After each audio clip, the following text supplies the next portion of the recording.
एक नगर में बहुत धनवान और पहुंचा हुआ एक सेठ रहता था। सेठ की पत्नी को अपने अमीर होने पर बहुत घमंड था।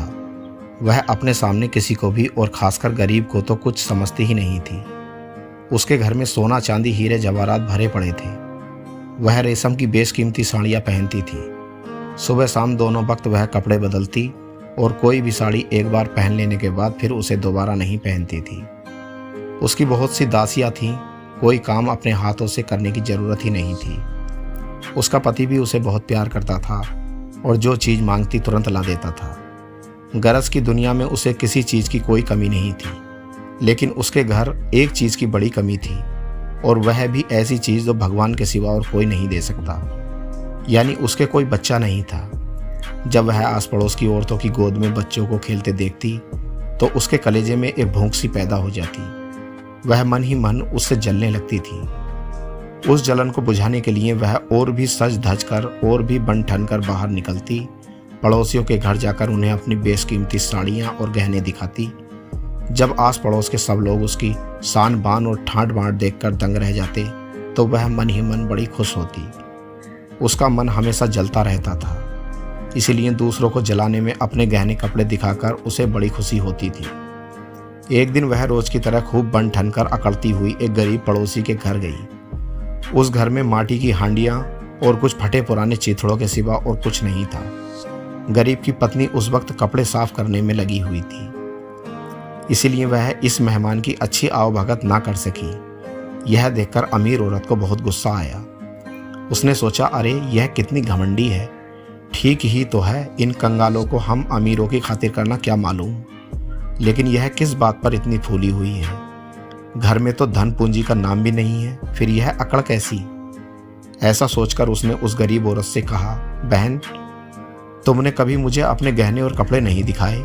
अगर तुमको कोई तकलीफ ना हो तो मुझे जरा अपने गहने और कपड़े दिखा दो ना। लोग तो कहते हैं तुम जैसी अभागिन कोई नहीं है। गरीब औरत ने जवाब दिया, बहन जी, मेरे गहने कपड़े तो अभी बाहर गए हैं, थोड़ी देर में आ जाएंगे, जरा बैठ जाइए तो सब कुछ देख लीजिएगा। अमीर औरत वहीं बैठ गई और मन ही मन सोचने लगी, कैसे हैं इस औरत के गहने कपड़े जो चलते फिरते भी हैं। यह तो कहीं सुना नहीं कि गहने कपड़े घूमने फिरने जाते हैं, तब तो वह निराले गहने होंगे। अच्छा, थोड़ी देर में सब मालूम हो ही जाएगा। इतने में दो खूबसूरत बच्चे हंसते हुए किलकारियां भरते हुए आए और दौड़कर उस गरीब स्त्री से लिपट गए और ठोड़ी पकड़कर कहने लगे, माँ देखो, आज हमें स्कूल में कैसे कैसे इनाम मिले हैं। मास्टर साहब ने कहा था, अगर तुम कक्षा में हर साल अव्वल आओगे तो हर साल तुम्हें इनाम मिलेंगे। माँ, अब हम और भी मन लगाकर पढ़ेंगे। माँ ने उन दोनों बच्चों को गोद में लेकर चूम लिया और अपने मेहमान की तरफ देखकर कहा, बहन देखो, यही मेरे हीरे जवाहरात और गहने हैं। मेरे लिए यही सब कुछ है। मुझ गरीब को और क्या चाहिए, आप ही बताइए। क्या यह कम सुंदर है? वह बच्चे क्या थे, मानो लाल रतन के पुतले थे। उन्हें देखकर वह अमीर औरत पानी पानी हो गई।